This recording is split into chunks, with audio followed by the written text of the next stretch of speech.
Hi, everybody. I hope you are keeping well and surviving the coronavirus lockdown. These are very strange times for all of us. Um, I am going to be delivering some lectures on our readings each week for the remainder of the semester. I'm going to try and keep them short. I just think you'll absorb them better that way. I'm going to combine these, as I indicated in the modified syllabus, I'm going to combine these with a Zoom session on Thursday at 1 o'clock, our regular meeting time, so that you all can join in if you have questions about and want to discuss the material. Those Zoom sessions are not required, though, because not everybody is able to join in for a variety of reasons. So I'm in my basement. Here it is. Kind of sucks down here.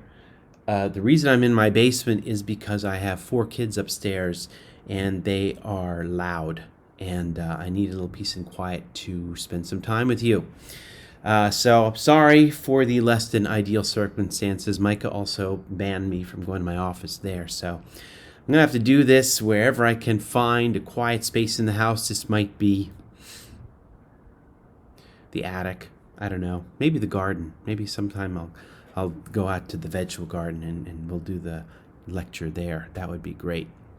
In any case, I am excited. Well, I'm sad that I'm missing you, and I'm actually doubly sad because I'm so excited to talk about Ranciere, and I wish we could have done this in person. Ranciere is one of my favorite political philosophers, contemporary political philosophers. I think he's fabulous.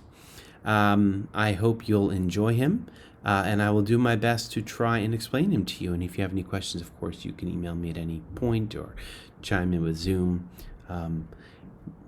One other thing I'm going to have you all do is you will be doing reading questions that I'm going to post on Canvas. Okay. Enough about all that business. If you have any questions about our business for the rest of the semester, you can email me or ask me in Zoom. Let's get into Ranciere. So Ranciere is he's a political philosopher, but he argues that art plays a very important role, plays a central role, actually. And that's why I wanted you to read him. I'm going to focus on chapters 1 and 10. I had you read chapters 1, 2, and 10, but I'm going to focus on chapters 1 and 10 to try and keep this as short as possible. Chapter 1, he talks about, let's see what the title of this is. I don't have the title memorized. 10 Theses on Politics. 10 Theses on Politics. That's pretty sensible. I'm going to go over some of these theses. First thesis. Politics is not the exercise of power. That's on page 27. Politics is not about struggling to possess power either. What is it then? Well, he says it has to do with the mode of relations proper to a subject. And he quotes Aristotle to this end. A citizen is he who, quote, partakes in the fact of ruling and in being ruled. That's on page 27. Rousseau is going to push back on the notion that there are intrinsic properties to a political subject. Politics consists entirely in the relationship between, quote, 2 contradictory terms that define a subject. That is taking part in ruling and being ruled. The second thesis reads as follows, page 29. Politics entails a subject defined by its participation in contraries. What's more, he says politics emerges when we break with the logic of arche, A-R-K-H-E. He introduced that term on page 30. Arche, he understands or translates as qualifications to rule. It's a Greek term, arche. Qualifications to rule. Which leads to the third thesis. He has made a big deal about this elsewhere in his political writings, but in Plato's work, The Laws, which is a very large and complicated and poorly understood political work that he did not complete. I'm not sure when in his life, but it's very different from the Republic. Plato lists a variety of, I think it was 7 qualifications for ruling, for that would qualify people to rule, and And Ranciere indicates on page 31 that one of these qualifications is quite surprising. It is the drawing of lots. In other words, chance. And Plato says that this kind of qualification applies to democracy. So aristocracy translates literally as the rule by the arete, by those with arete, the rule by the excellent, the morally excellent. There are other qualifications. The oligarchy, oligarchs are people who rule, they're qualified to rule because they have money and financial interests. Monarchs rule, their qualification to rule is by birth. There are a variety of different qualifications to rule.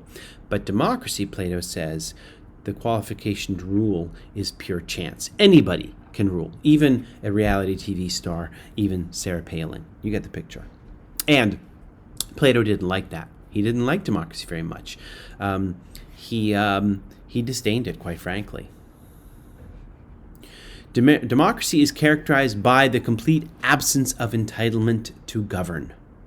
That's on page 31. Democracy is characterized by the complete absence of entitlement to govern. But look then what Ranciere says in the fourth thesis. Quote, democracy is not a political regime. What does that mean? Well, he goes on to say democracy is not just or not simply one option for government. The classical, I believe Aristotle says that there are three forms. You have monarchy, aristocracy, democracy. Suggests that that your options are ruled by one, monarchy, ruled by many, aristocracy, ruled by one, monarchy, ruled by few, aristocracy, ruled by many, democracy. Suggesting that democracy is just another regime. Ranciere disagrees. He says that democracy is not another type of regime, another option for government, but rather it is the very institution of politics itself. That's a quote, I believe, page 31 or 32. Which is to say that politics begins in earnest when there is no longer any recognized entitlement to govern or to be governed. Politics begins in earnest when it throws out the other the other qualifications, birth, supposed moral excellence, money, divine right. And then that leads, of course, to major contention. Let me skip to the sixth thesis. Politics occurs as an always provisional accident within the history of forms of domination. And the essential object of political dispute is the existence of politics itself. What does this mean? Well, we cannot easily or for long abide by the notion that there is no entitlement to rule. Consider our democracy today and the rule of experts, which has been subverted by lobbyists. We have moved from technocracy to corporatocracy in this country. Politics, real politics, the absence of qualifications doesn't last for long. Sooner or later, qualifications emerge. What I was trying to say, that in our democracy, the qualification became expertise. And look how we feel about expertise today. But that's another story.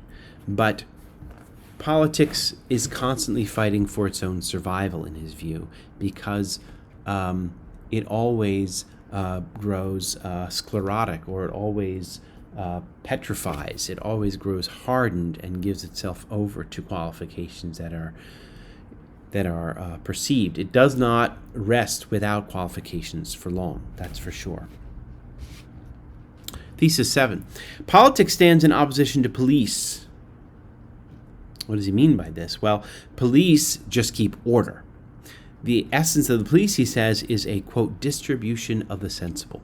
Police keep order. They tell people where to be, how to be, what they can do, where.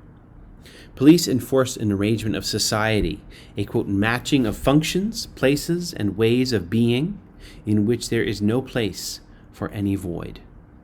That's on page 37.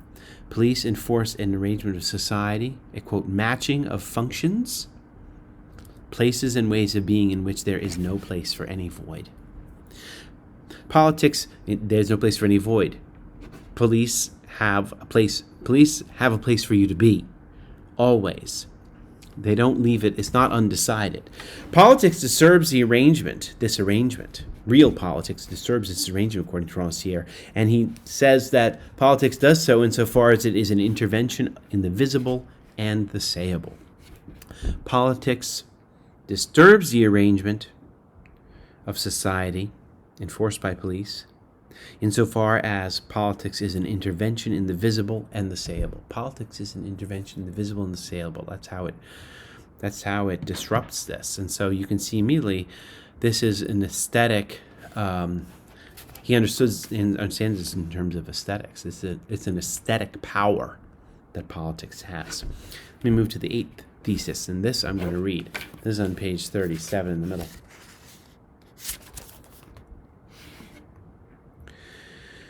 Middle of that paragraph on page 37, it consists, by it he means police, consists before all else in recalling the obviousness of what there is, or rather of what there is not. And its slogan is move along, there's nothing to see here. The police is that which says that here on this street there's nothing to see, and so nothing to do but move along. It asserts that the space for circulating is nothing but the space of circulation. Politics, by contrast, consists in transforming the space of moving along, of circulation, into a space for the appearance of a subject, the people, the workers, the citizens. It consists in reconfiguring space, that is, in what is to be done, to be seen, and to be named in it. It is the instituting of a dispute over the distribution of the sensible.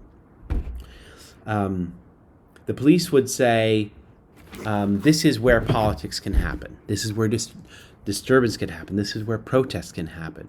Real politics has an aesthetic impulse, according to Ranciere, where it redefines the space for circulating and the space for convening, the space for appearance of a subject. This is where the police would have you appear here as a subject for politics, there as a subject for commerce, there as a subject for circulation, whatever. And real politics emerges when it disturbs that arrangement and says that a subject of appearance, that a subject can appear in places where police would like to say otherwise. Let me go on. If you aim, hence the, just one remark, my own remark summing up the 8th thesis. Hence the importance of aesthetics to politics. Politics transforms spaces from police action. It transforms spaces into spaces for the appearance of a subject. Politics institutes dispute over the distribution of the sensible. If you aim to not recognize another person as a political being, for example, you start by, quote, not hearing what issues from his mouth as discourse. This is on page 38. Or, as the police would say, you keep him moving.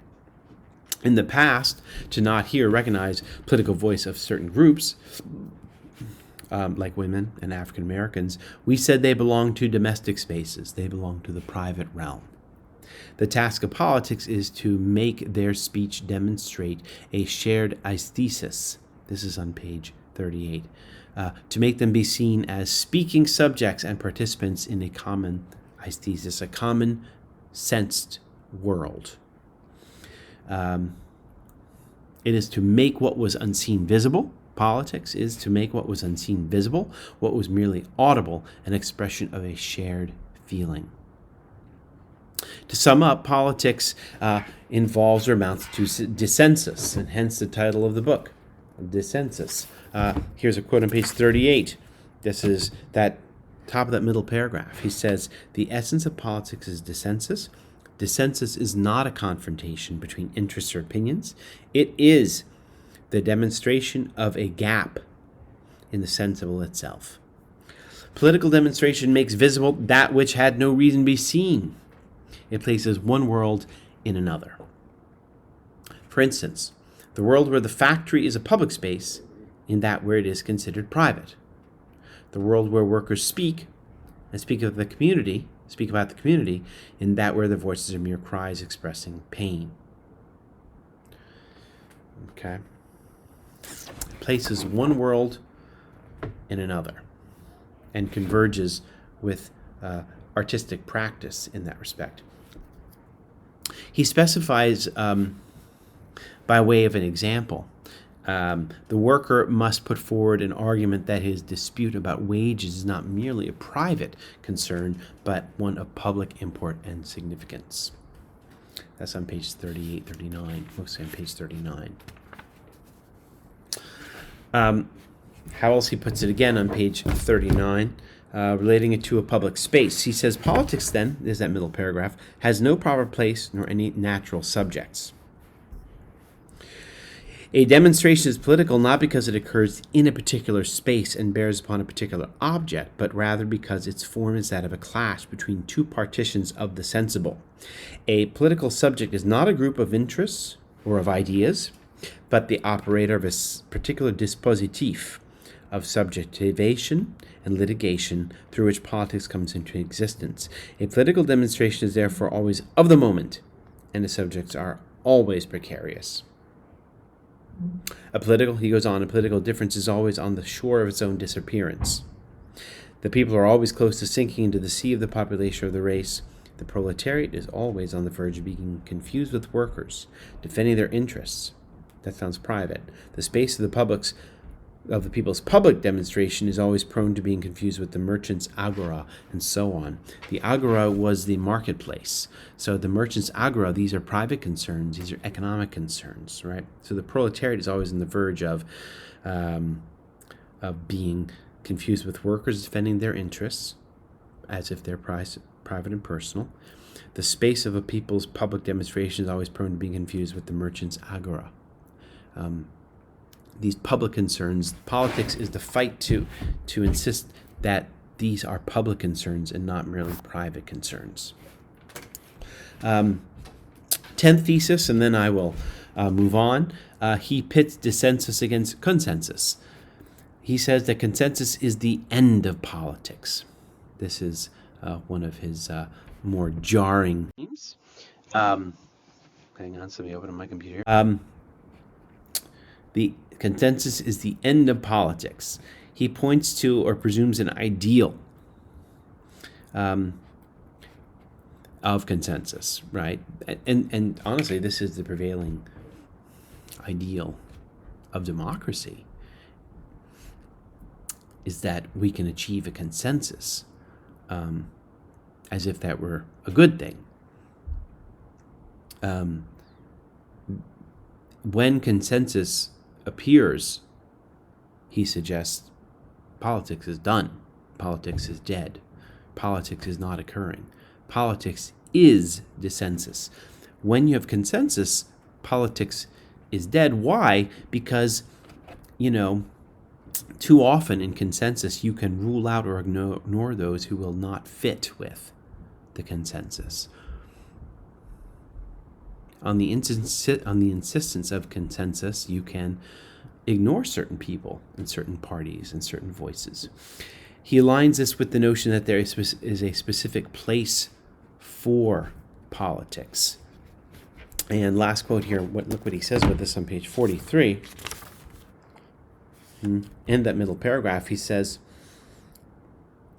the return of politics boils down to the assertion that there is a specific place for politics. Isolated in this manner, this specific place can be nothing but the place of the state. So the theorists of the return of politics, in fact, announce its extinction. They identify it with the practices of state, the very principle of which consists in the suppression of politics. So the state is the suppression of politics. Why? Well, this is the enactment of policies, and when policies are enacted, there must be sufficient consensus. So the time for dissensus is past, or dissensus is no longer tolerated. So the curious point is that once you have policy action advanced by the state, then the moment for politics is over, and politics constantly has to invent itself and re-emerge and impress itself over and over again. All right, now I'm going to skip to The next, I'm going to skip to chapter 10 for a little bit. I see I'm already going over time. I'll try and do this quickly. Chapter 10, entitled The Paradoxes of Political Art. Here he takes on this thing called the mimetic paradigm, which was already challenged by the Enlightenment. And the mimetic paradigm basically gives an example of Molière's Tartuffe, which taught the lesson of hypocrisy. How? In the character on stage. And it had a supposed pedagogical role in teaching the audience the problems, the faults, and the dangers of hypocrisy when you see it in the character on the stage. So theater serves as a magnifying glass to see specific virtues or vices. He relates a criticism of this mimetic paradigm from Rousseau. Rousseau criticized the presumption that of a direct relation running from performance on stage to its effects on the minds of spectator. Essentially, the question was, question of what that affect is undecidable. He also said that Rousseau's critique of representation was this, quote, this is on page 137, quote, it entails a separation between doing and seeing, and he did not like that. Rousseau favored, by contrast to representational mediation, ethical immediacy. According to Ranciere, Rousseau distinguishes the mimetic paradigm from ethical immediacy. And he tells on page 137, he tells us that the point was to overturn the logic of the theater by making the spectator active. Turn the art exhibit into a place of political activism. Quote, art has to leave the art world to be effective. So send artists into the streets, for example, or have art infect, an artistic experience infect the entire community. Against these accounts of the efficacy of art, Ranciere posits the efficacy of dissensus, and here's how he describes it on page 139.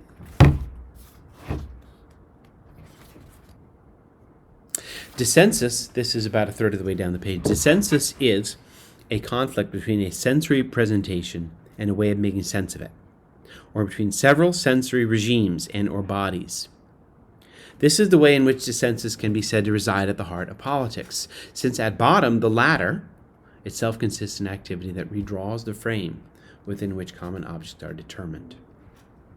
And then he goes, about 10 lines down, he says, politics invents new forms of collective enunciation. It reframes the given by inventing new ways of making sense of the sensible, new configurations between the visible and the invisible, and between the audible and the inaudible, new distributions of space and time, in short, new bodily capacities.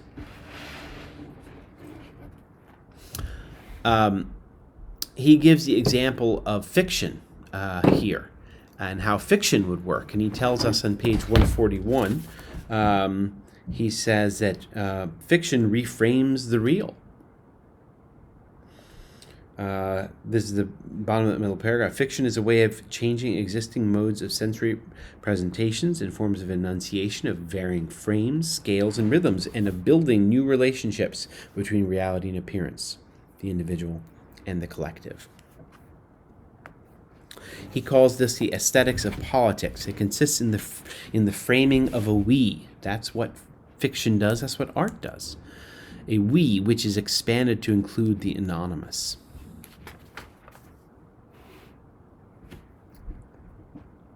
He gives several examples on page 144 of art devoted to the critique of consumer culture, the critique of bourgeois capitalism. And here when I read this over, I was thinking that he was fingering pop art.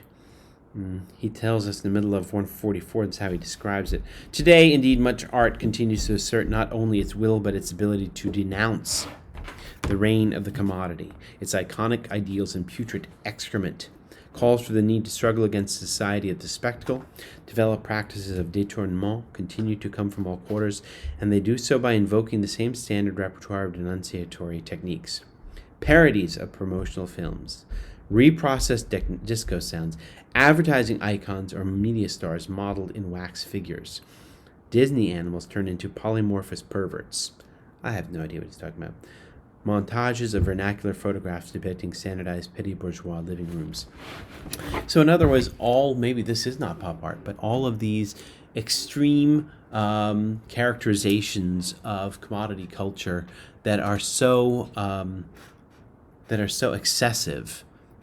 In their excess, they hope to create a space that will make us disdain that culture. And he's very critical of this form of art. He goes on to call this critical art, and he compares it with what he calls testimony art. And testimony art, he gives an example of this, dubbed the other Vietnam monument. This is on page 145, and this dedicated to all the anonymous Vietnamese victims of the American War. Why is that exemplary? Well, because that expands the notion of worthy subjects, of subjects worthy of being recognized politically. They had been ignored previously. And, it's true in this country we are often called to remember the number of deaths suffered in Vietnam. That number is around 50,000, but very few Americans have any idea how many Vietnamese were killed. Of course, that number is always listed as being imprecise or unknown. But just for that, just by being ignored, then the extreme toll that war wrought on the Vietnamese can be ignored. Because let me be very blunt. And 50,000 Americans died, but many, many, many hundreds of thousands more Vietnamese died. And if we were to take that into account, that would make us understand that war quite differently. I'm going to call your attention to one more example on the following page. He gives an example of another exemplary piece of art, a mosaic by a Chinese artist, Bai Yilu, called The People, made of 1,600 ID photos stitched together. The installation represents the anonymous multitude and their living environments. This is on page 146.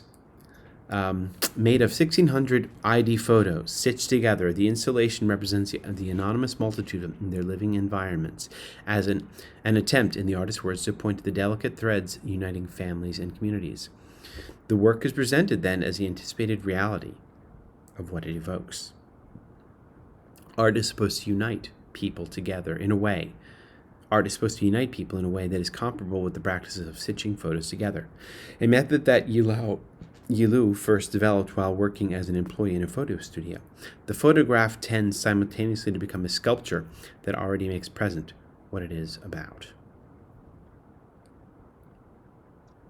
Interesting point there. He says, so there is the literal creation of a community. That's what he thinks is important here. And he says the work is presented as the anticipated reality of what it evokes. He goes on the next few pages to critique the idea that there might be a distinction between art and the real world, that art is criticizing the real world out there. He takes this to be the major thrust of Rousseau's critique, which he appreciates. He goes on page 148 to tell us that there is no real world as opposed to one that is not real. Quote, the real is always a matter of construction. The real is always a matter of construction. That's precisely what artists can do. They literally create the community that we should acknowledge. Okay, so that summed up a lot of what I think are the important themes going on here. By no means did I touch on everything. I'm sure there were some points that you noticed that you would like to hear more about. I think there is some very fertile room options for research projects here, especially that discussion in the end, in that last chapter 10, about the other Vietnam monument. You could give some examples of artworks that may or may not meet his ideal. Any case, but if you all have any concerns or any questions, please raise them on Zoom or raise them on the discussion board, and I will talk to you later. Take care. Bye.